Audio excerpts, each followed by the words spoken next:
This is Unsung History, the podcast where we discuss people and events in American history that haven't always received a lot of attention. I'm your host, Kelly Therese Pollock. I'll start each episode with a brief introduction to the topic, and then talk to someone who knows a lot more than I do. Be sure to subscribe to Unsung History on your favorite podcasting app so you never miss an episode. And please, tell your friends, family, neighbors, colleagues, maybe even strangers to listen to. Today, we're discussing the story of Carol Lane. In fall 1947, the Shell Oil Company hired a women's travel director named Carol Lane, who served in the role until she retired in 1974. Lane's job was to encourage women to travel, showing them the joys of touring the country by car. Lane herself traveled around the United States and Canada, speaking to women's clubs and on radio and TV, giving travel tips and packing demonstrations. Eventually, she even awarded women who developed local travel safety programs with the Carol Lane Award. So who was Carol Lane? Well, to start, she was from New York, and California, and Texas, and Wisconsin, Kansas, Minnesota, Hawaii, Montana, New Jersey, Virginia, Missouri, and Quebec. She graduated from the University of Wisconsin-Madison, the University of Kansas, Stanford University, the Trapphagen School of Fashion in New York City, the College of William and Mary, the University of California, Los Angeles, McGill University, the University of Toronto, Marjorie Webster Junior College, and the University of Missouri. Okay, what's going on here? Carol Lane was not a real person. She was, instead, a character, a living trademark, developed by Shell Oil, like the more well-known living trademarks of Aunt Jemima and Betty Crocker. The character of Carol Lane was played by many different women over the nearly 3 decades of the program, and each woman who played Carol Lane incorporated pieces of her own biography into the backstory. The first woman to portray Carol Lane was Carolyn Iverson, who later went by Carolyn Iverson Ackerman after she was married. Iverson had initially been hired by Shell to develop a public relations campaign focused on women. Soon after she was hired, Iverson started to take on a more public-facing role, shifting into some of the work that Claire Hoffman had previously been doing with the Shell Travel Service. By spring of 1948, Iverson was touring as Carol Lane, and the initial corporate biography for Lane was, in fact, Iverson's biography. Lane, like Iverson, was said to be the first woman to make a round trip to Alaska in a 2-seater plane, and the first to fly a small airplane over the mountains into Mexico City.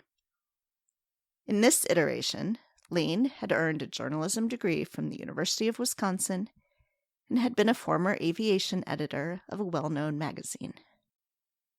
As the program grew in popularity and Lane was in high demand, another Carol Lane performer was hired. And then, when Iverson stopped touring upon her marriage, she was replaced. At this point, there were 2 Carol Lanes, one played by Elizabeth Baker on the East Coast, and one played by Bea Carpenter on the West Coast. Carol Lane's biography morphed with each new performer to reflect their backgrounds and skill sets. Over time, as Carol Lane performers married or took other jobs, many more women were hired to play Carol Lane in both the United States and in Canada. Even more performed on the radio as Carol Lane. Each new Carol Lane also claimed the past accomplishments of the previous Lanes. For instance, claiming they had traveled 50,000 miles in the previous year, despite being new to the job. Each individual Carol Lane was claiming credit for the collective actions, not just of all the Carol Lane performers, but also of the support staff and managers of the program. For the most part, the Carol Lanes stuck to the name and persona, even when speaking with journalists. But there were instances where their real names were revealed, such as when they came as Carol Lane to their own hometowns to speak. When Irma Cunha returned to her hometown of Honolulu as Carol Lane in 1951, the newspaper reported, when she first wrote this astonishing news to her parents, Mr. and Mrs. Frank Cunha of Kanaiho Bay Drive, they thought she was changing her name, and were relieved to find it was merely an alias inherited with her job. In addition to speaking engagements, the Carol Lanes, with their assistants, also wrote newspaper columns and a number of booklets, including Touring Can Be Child's Play in 1950, Carol Lane's Vacation Dressograph in 1953, Let's Go Camping in 1960, and What's a Nice Girl Like You Doing Under the Hood of Your Car? Or Please Lady, I'd Rather Do It Myself in 1970. In Carol Lane's Vacation Dressograph, she gave such advice as, think of costumes rather than clothes when planning your vacation wardrobe. To achieve budget-wise chic, choose new articles that coordinate in color, cut, and fabric with the clothes you already have. The Carol Lanes also appeared as guests on local radio and TV when they came into a town to present. There were as many as 5 films produced for rent. Among these are How to Pack a Bag from 1954 or 1955 and Traveling with Children in 1955. The Carol Lane project ended without fanfare in 1974. Although there never was a press release or formal explanation of the end, it appears that the program may have been disbanded because of the oil embargo in response to OPEC. Shell may have considered driving around the country and encouraging car travel to be bad optics in the midst of a crisis. Whatever the reason, Shell did not resurrect Carol Lane, and by 1996, the living trademark died. Historian Dr. Melissa Dollman created a digital dissertation called Changing Lanes, a Reanimation of Shell Oil's Carol Lane, in which she researched the living trademark of Carol Lane and identified at least 24 separate Carol Lanes. It is Changing Lanes that is the source material for this introduction. To help us understand more about Carol Lane, I'm speaking now with Melissa Dollman. Hi, Melissa. Thank you so much for joining me. Thank you for having me. I'm excited. Yeah, and thank you for introducing me to this living trademark, Carol Lane, that I had never heard of before. Super fascinating story. So tell me how you first found out about Carol Lane and started thinking about this as a project. It started a long time ago in these ways, in these terms of writing a dissertation. It actually predated that, and I was working at the Schlesinger Library, which is at the Radcliffe Institute at Harvard, and we had the papers of Caroline Iverson Ackerman, who is the person who developed the character for Shell Oil. She had been hired by them as a PR representative to help with the Shell touring service. And so we had her papers, and I was familiar with her, and we had done an exhibit, and I had shown one of her films in a film series we were doing. So I was familiar with Caroline Iverson Ackerman as Carol Lane. And then I remember that my friend, Skip Elsheimer, who is the owner-operator of AV Geeks in North Carolina, his film collector, has over 25,000 films of sponsored films and such as How to Pack a Suitcase. So I was familiar with that film. But what I became aware of is the Carol Lane that was in our collection at Schlesinger was sort of 1940s looking. She was brunette. When on film, she fidgeted with her hands. You know, she had a very sort of Wisconsin accent. She was just very, very different. And what Skip had in his collection in How to Pack a Bag, How to Pack a Suitcase, was a blonde 1950s Carol Lane who was sort of coiffed in that kind of way in 1950s and said had different demeanor. She was just a different woman. So I got very, very concerned about this. And I wrote to him and I said, so I've discovered a different Carol Lane. And that sort of led me down a research path where I started looking, and I found a couple more, and then I found 8. And then eventually this turned into a dissertation project, and I found over 24 Carol Lanes through 8 years of digging. And it takes digging, right? Because Yes. as I think you mentioned at some point in the dissertation, the Shell Oil has a closed archive. It's not like you can go dig through their archive and see what's going on. So you've got these papers for Carolyn Ackerman Iverson. What are the other kinds of sources and materials? You have tons of different kinds of materials that you were looking at, and how did you find them? Well, the first couple of Carol Lanes, besides Iverson, there was just one. There was a headshot in her papers, and it just said West Coast Carol Lane, but no name, nothing else attached. And so that was sort of the second that I found. So that was in her papers. So when I first started researching, this was before newspapers.com went online. And I kind of was going back through the timeline, and I was like, geez, that's really where it took off. Because once they went online, I started researching there and just kind of seeing like, how popular was this? How pervasive, how widespread was this campaign, this program? And so that suddenly, like some years ago, I suddenly found 3,500 articles of mentioning her in different ways. And then digging through there and calling, and doing that research, I started finding all the different faces. And then I started digging through ancestry.com and other kinds of resources. And so as I started kind of triangulating information and finding when someone would admit their name in public to a journalist, I would say, right on. Okay, and now I can start looking at who you are. And then one Carolyn was being interviewed in the San Francisco Chronicle, and she mentioned dropping into town to do her work, but also to see her friend, Sherry Baker. And I thought, oh, that's interesting. So I started looking at Sherry Baker. I'm like, yes, I found another one. So I really was just, really just digging and digging, going down these rabbit holes. And one of them turned out I had 2 Carol Lanes. And I found a name that was, that it corresponded to the time that I figured out these women had been. And anyway, and then there was an author, actually a senior editor at New York Times. And I wrote to him because he had the same last name as one of them. I said, listen, are one of these 2 women, are you related to one of these women? And he's like, I am, the woman on the left.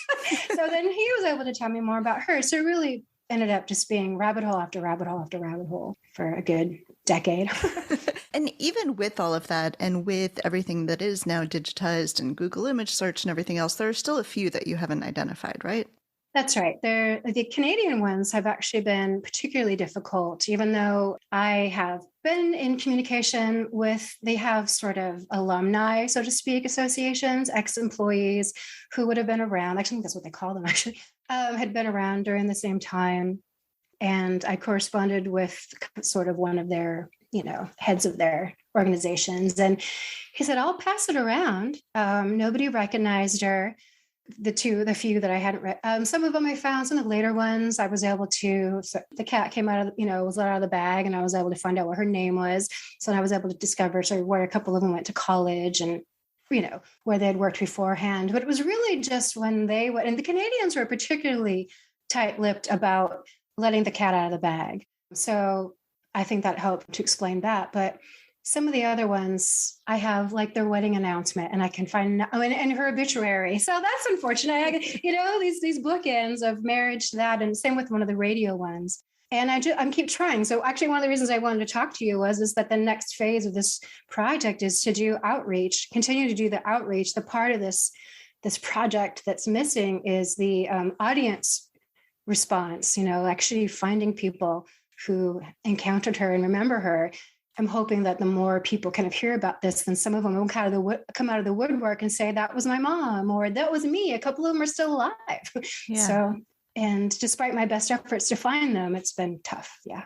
Yeah, so I'll definitely, when this goes up, put, you have a link on the digital dissertation that we will talk about that's like a request for help. And so I'll put that link if people want to help and can find those. So yeah, that'd be great.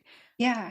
So let's talk about this concept of a living trademark. And Shell wasn't the first to use it. But what's kind of the purpose of the living trademark? Is it usually multiple people playing the role? Like what is going on here?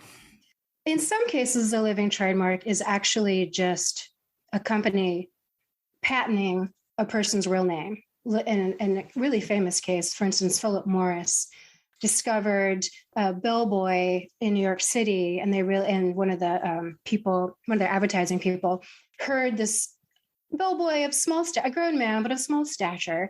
And they heard his voice, and they really thought that really effective they loved his voice. They wanted to put his voice on radio. They thought he was cute. They thought he would be they might attract children. He was a very interesting character. And his name was actually Johnny. And so they took his whole character, and they made his character little Johnny Philip Morris.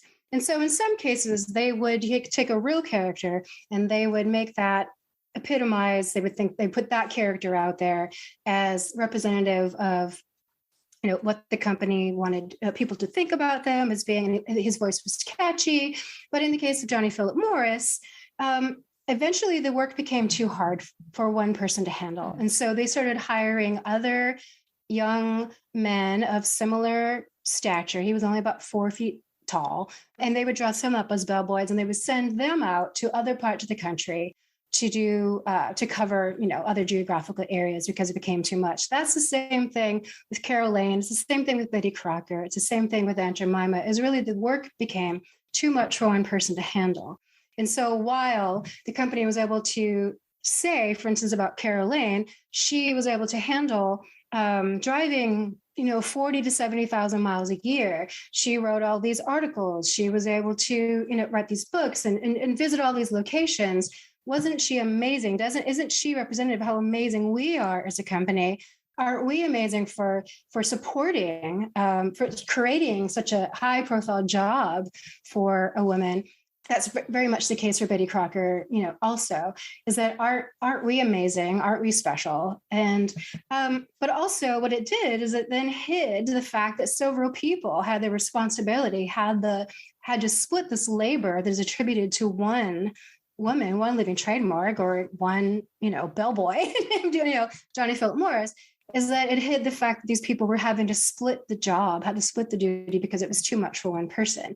But as a living trademark, it also, again, they epitomized the company's ethics, the kind of things they supported, or they just thought they were cute. There was that too. So in the case of like Aunt Jemima, it's the picture right on the packaging of syrup. Like that is directly what is being sold with the Aunt Jemima image. What is being sold with the Carol Lane image? Because they're not like putting her picture up on their gas station pumps or something. So what is the goal here for Shell Oil? Right. Indeed, her face was not included. I mean, as they have an illustration of her sometimes inside, like a particular one who was really active at the time. Sometimes an illustration of her would be in the back of a booklet. But eventually, they really focused more on a hypothetical, like a cartoon version that didn't resemble any of them. She was sort of blonde and sort of maybe that 1950s, 1960s blonde version of her. So her role, again, was to sort of elevate Shell Oil's reputation, because it was the first, in her case, it was the first oil company to reach out to women as a demographic, as a marketing demographic in the country. They're the first oil company to do that. And so she was sort of the in-between. She was the center of this idealized kind of two-way communication between Shell and their intended audiences.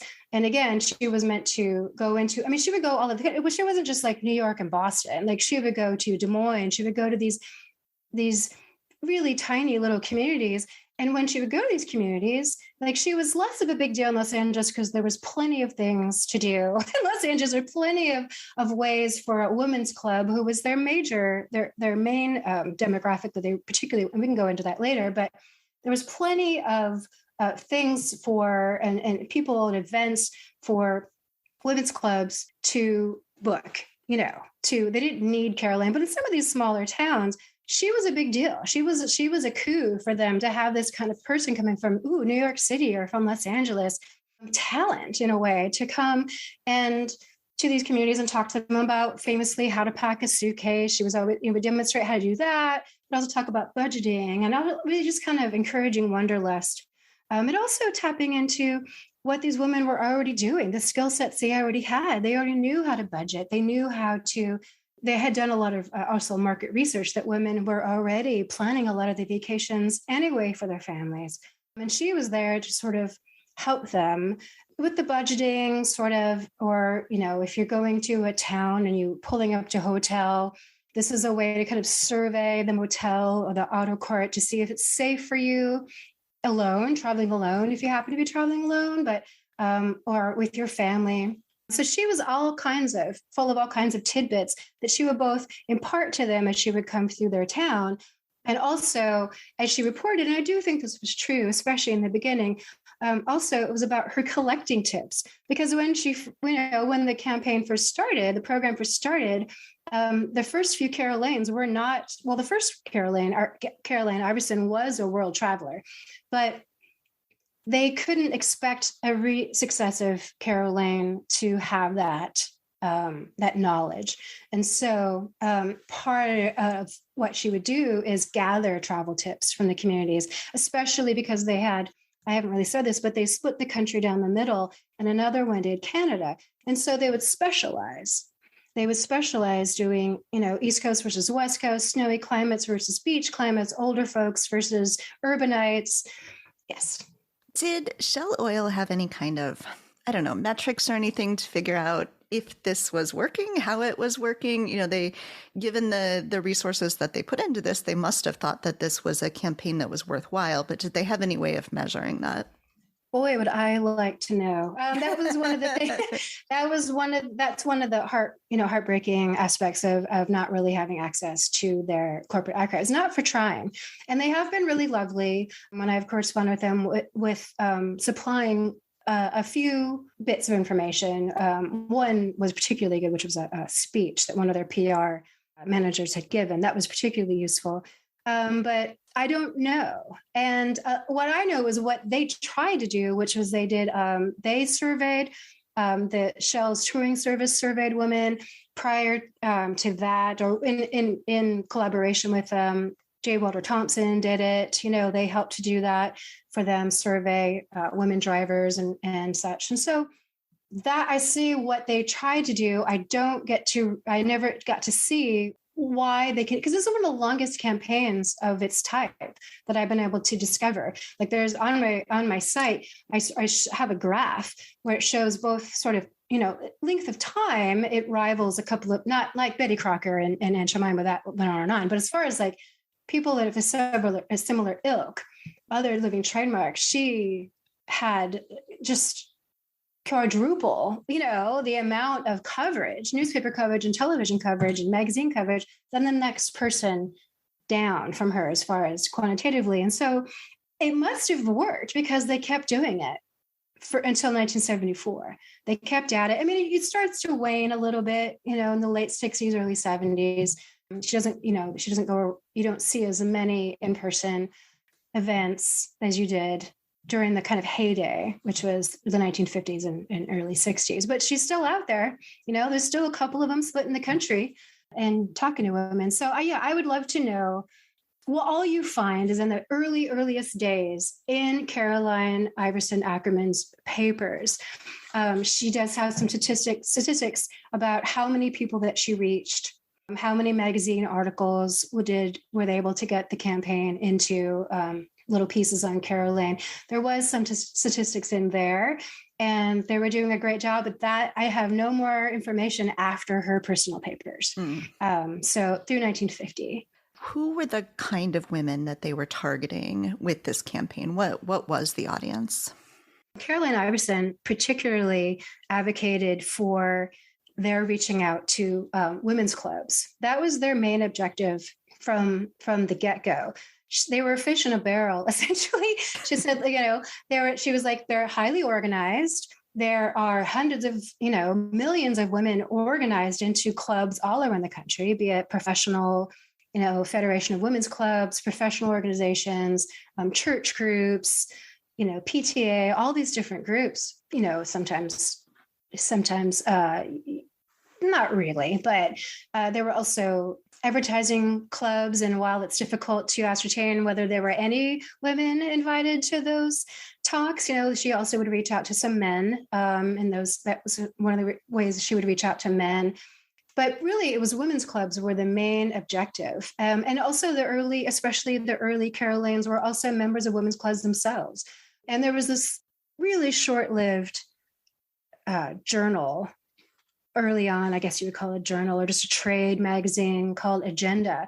And she became familiar with that because I think she was friendly with Printers Inc., which was a company that literally prints people's materials, but also they would track PR and advertising campaigns in the industry. And so I knew she knew one of them, and it was his wife who started Agenda. And it was specifically aimed at women's club event planners, like program planners. And she's like, she goes amazingly. She's like Westinghouse, 20th Century Fox, like all of these companies are getting in and they're getting to these women through putting educational materials in here, or like how to walk them through hosting a screening, how to kind of run a book club. She's like, this is it. This is the fish in a barrel. These are the women who we can get and in large groups. And so even early on, in order for you to book Carol Lane, she would say early on, and this is kind of maintained to be the case throughout most of the program, is you had to have at least 100 people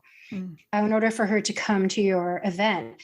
And so what you discover is sometimes a club would have that many people just, handy in their club anyway. But so a lot of times what you would see, what was fascinating for me is in these smaller communities I was talking about, where she would kind of come through a small town, and I would discover that she was coming through town in newspapers that don't exist anymore. I mean, that was also a fun byproduct of this, is seeing how many newspapers didn't exist anymore.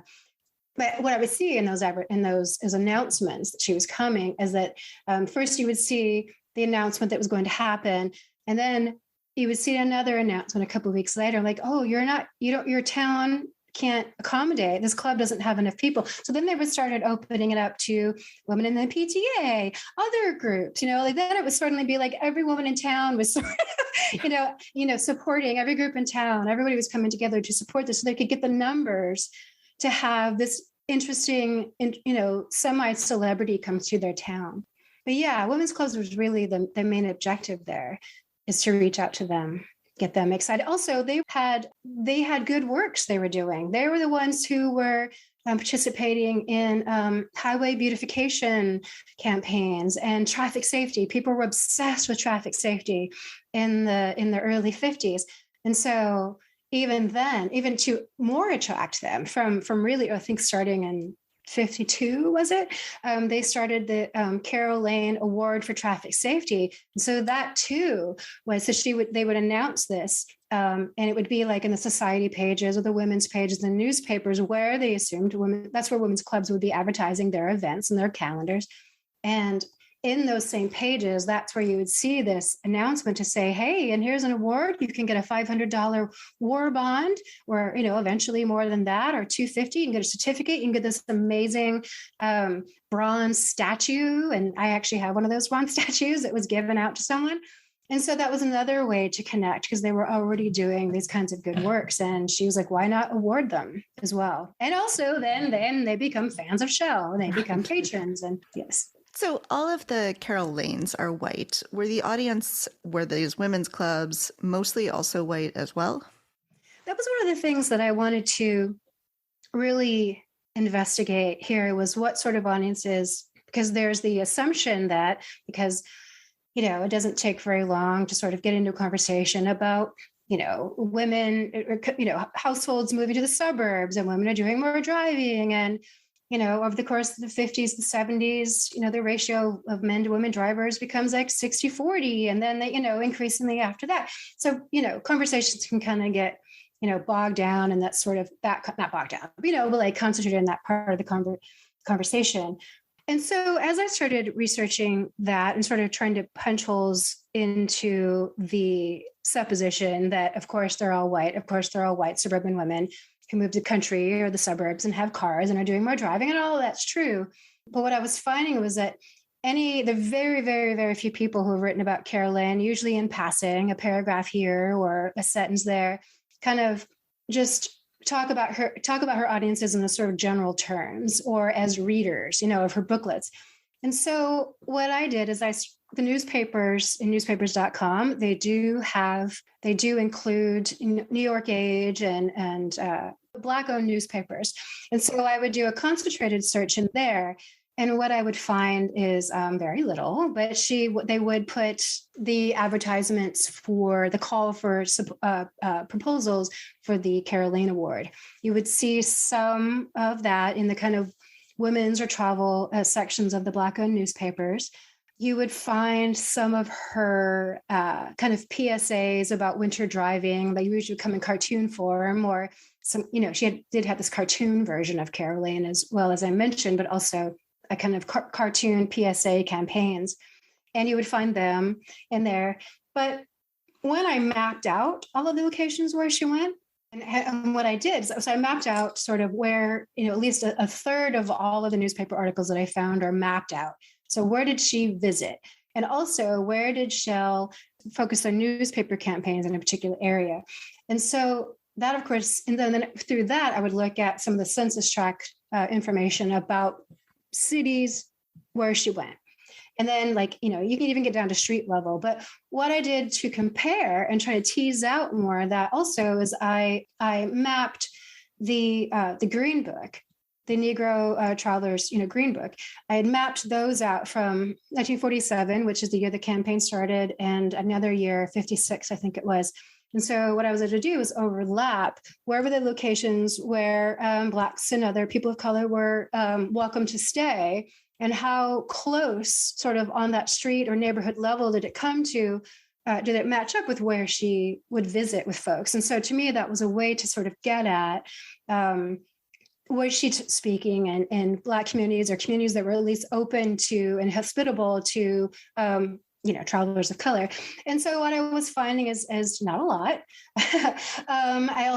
She also advertised in this Navajo language newspaper, and like a monthly that was out in the 1950s.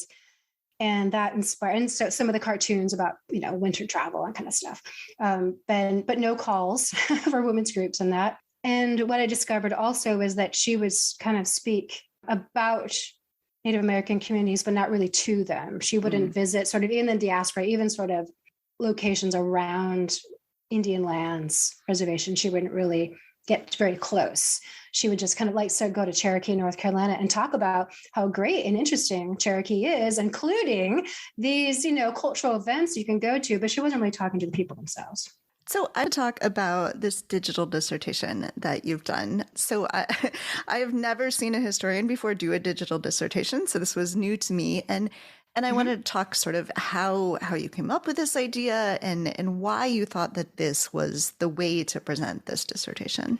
And I suppose what a digital dissertation is for people who don't know.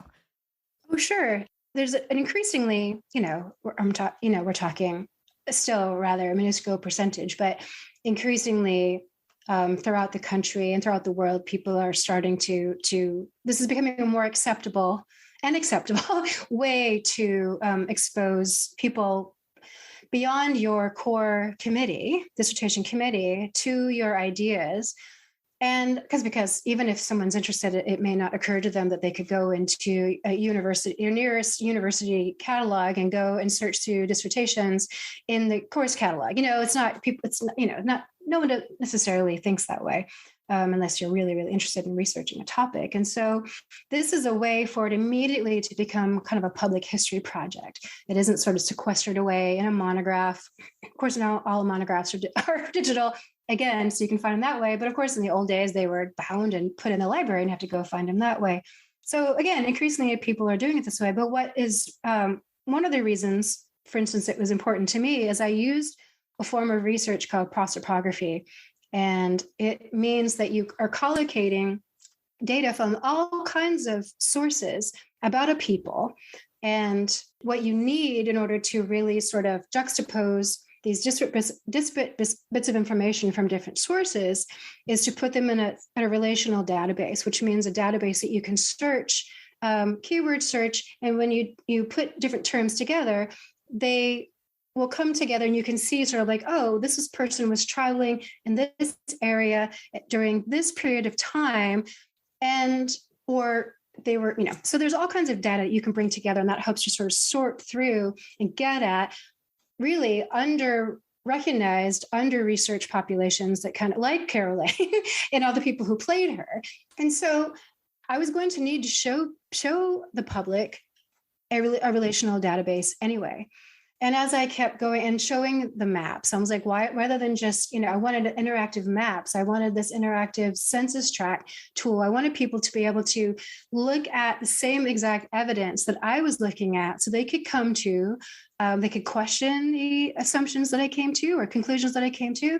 They could, contact me and say, I don't know about that. I don't know about that. Or isn't that interesting?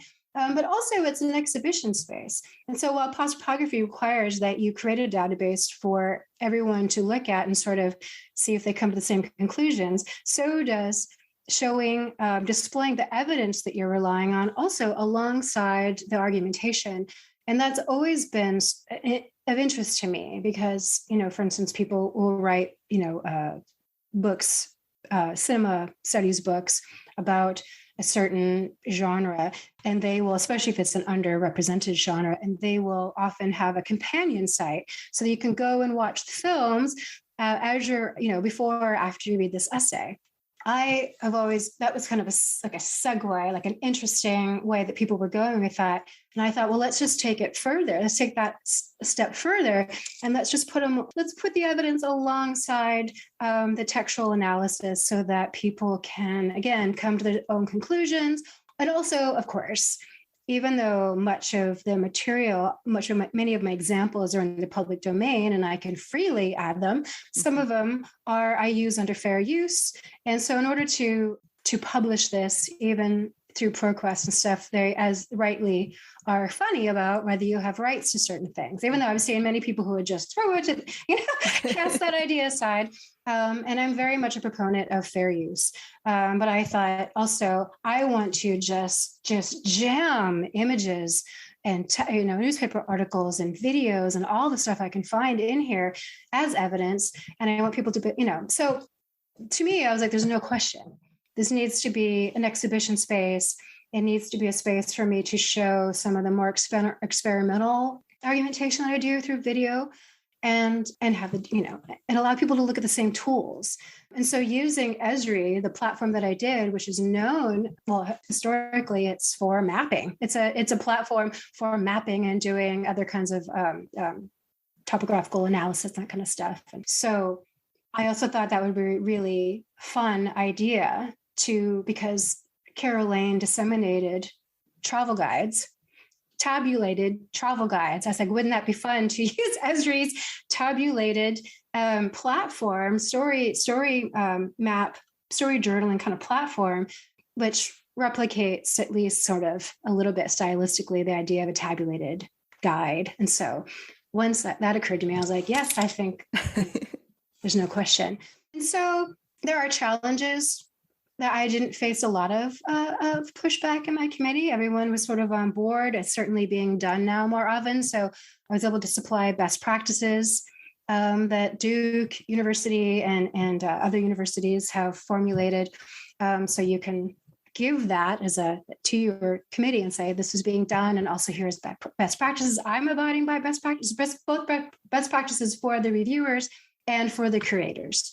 What you should expect to see when you encounter a properly made digital dissertation. So how do you know then kind of when you're done? Like if you're writing a dissertation, like it's going to have these 5 chapters and okay, I've drafted this chapter and I'm done, It feels like something like this because it's it's a massive project and it's a hugely detailed, beautiful, I should add, website. So, how do you sort of get to the point where you go, okay, I've added all the things I'm going to add and I've made the arguments I'm going to make. Like it's just sort of a different structure than I think people who are usually writing dissertations think about. I mean, when your chair tells you to stop. No, no, just kidding. That's probably true of written dissertations too. So yeah. Generally speaking, I mean, just today I went in and tinkered a little bit, even today, in anticipation of, then the fun part, of course, is that as anyone who has submitted the final dissertation and it has already made its way to ProQuest, and it can already, or you've made a hard copy to give to your mom, and all that, is there still dropped commas, there are still things that nobody caught, and so the fun part about this is that I can catch those little things now, and I can go in and make those little changes. But also, I mean, my chair said, you're done when you're done. When you felt like you have said what you need to say at this point, before you go on. For instance, my continual, research in this project, but also my continual research on living trademarks generally, which is still an area I'm still thinking about and still tripped out about them, and still kind of contemplating like how they were considered by the public and all of those questions. I could kind of stop and say, this is what I know right now. I'm going to move on. I'm going to tell you this. I'm going to tell you everything I know about it right until this point. And even sort of, this was interesting that, I don't know, a couple months maybe after I was finished with, and this has been submitted and accepted, and all I was waiting was my graduation date to arrive. And a person got a hold of me and he said, I'm in one of those films. I came across, he goes, I randomly researched the title of this film. I found it on your website. He's like, I'm the little boy in that film. And so that was another, reason. So that section, I actually need to still flesh out that little section again with his additional details. He was able to identify the location and the name of the adults, and that the other child was his sister. And that if you look in the background of the shot, my mom's back there because she pulled us out of school that day to go do this shoot for show. And so it'll never be done, because I'm going to continue to research and do outreach to potential audiences who received her and were able to catch her. And so it'll never be done, but it had to be done enough to have them all look at it and sign off on it, basically, as of July 31st of last year. Yes. So we could probably keep talking for hours, but people should just go look at the website because it is out there and they can go look at it and look through all of it. But are there things that you wanted to make sure we talk about that we haven't touched on yet? I would really like if people were to actually go to it's called the Carol Lane's tab, and really look at the mini biographies that I wrote for every lane that I was able to identify. And even when you go over to the Who Was Carol Lane tab, and you see some of the other living trademarks that I was able to do, like with the time constraints that I had, do a little bit of a medium deep dive into the various Mary Gordons who was a fictional living trademark for Trans World Airlines, and parse through all of the different Aunt Jemima performers who were out there and who have been sometimes misidentified and such, and get them sort of in one place. And I started finding all these different living trademarks and doing little mini biographies, but really the deep dives into the Carol Lanes and all of their interests, all of their personal, professional experiences, special professional experiences, and how this seemed to be sort of a stop in the middle of their professional careers. They stopped and played this character for a while and then went back to journalism. Or in one case, she went on to be the first weather girl, so to speak, in Texas, in this one station in Texas, maybe even in Texas. I'm forgetting my own details now. But I was inspired by Marilyn Kern Foxworth's one of the earliest investigations of all the Aunt Jemima performers. And so that came out in the 90s, and she really inspired me to incorporate these mini biographies of the different, because this is about them.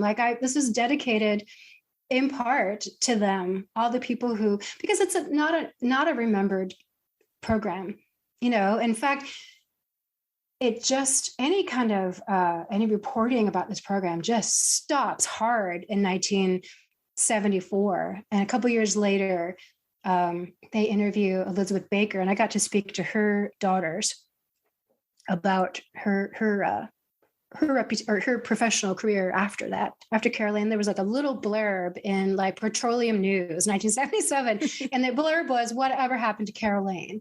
And it was like a paragraph, really. And it was really more about Elizabeth Baker herself and what happened to her in her career. But she kind of, sums it up, OPEC, energy crisis, and it just drops off. And all you hear about Carol Lane after this is when she's mentioned the obituaries, as how I would identify her, as a couple of them mentioned her having worked for Shell in this capacity, showed up in some obituaries. And people who received one of her awards, that would have been significant enough for them to have been mentioned in a woman's, biographical sketch in her obituary. And those blurbs you sometimes see in newspapers, like, what happened 25 years ago this week, and they'll say, and honest to God, some of those small towns, Carol Lane coming through town 25 years ago was a big deal, big enough deal for them to remember it again. And so, or at least for someone to say, that's interesting, what the heck is this, and to include it today, because it's, again, not a remembered campaign. So, but to go back to your question, and really just look at those biographies, because that's maybe the part I'm most proud about, which I'm most proud, because their professional and personal and educational experiences are what populated Carol Lane's corporate biography that went out to newspapers. So when Carol Lane would come to your town and it would say, a graduate of Ole Miss or a graduate of University of Wisconsin-Madison, they're not talking, that's Carol Lane gets to be all of those people. She gets to, everyone gets to, all of those different Carol Lane performers infused their personal experiences into her corporate biography. And so I didn't know about them, I couldn't suss through the corporate biography and figure out what part of this is BS, what part of this, where did they come up with this? I'm like, it's because that was that woman's life. Yeah.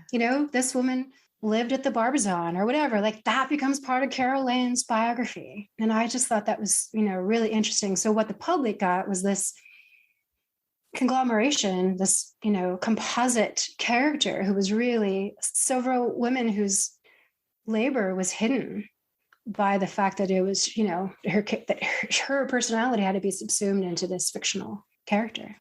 So how can people find this digital dissertation? They can go to carollaneproject.com. Excellent. And that is a URL redirect to the giant URL that Esri forces you to accept if you use their platform. So that is a simplified URL directs to that project. I'll put that in the show notes too. So Melissa, thank you. This was really fun. It's a super fun part of history that, like you said, is just hidden. It's forgotten. People don't know about it, but it's so fascinating. And it's so great that you have found these women's lives and are highlighting them. Thank you. It's been many years of my life, and I feel like I know them better than some of my distant relatives at this point. Excellent. Well, thank you. Thank you for having me. Thanks for listening to Unsung History. You can find the sources used for this episode at unsunghistorypodcast.com. To the best of our knowledge, all audio and images used by Unsung History are in the public domain or are used with permission. You can find us on Twitter or Instagram at unsung__history or on Facebook at Unsung History Podcast. To contact us with questions or episode suggestions, please email kelly@unsunghistorypodcast.com. If you enjoyed this podcast, please rate and review and tell your friends. MSW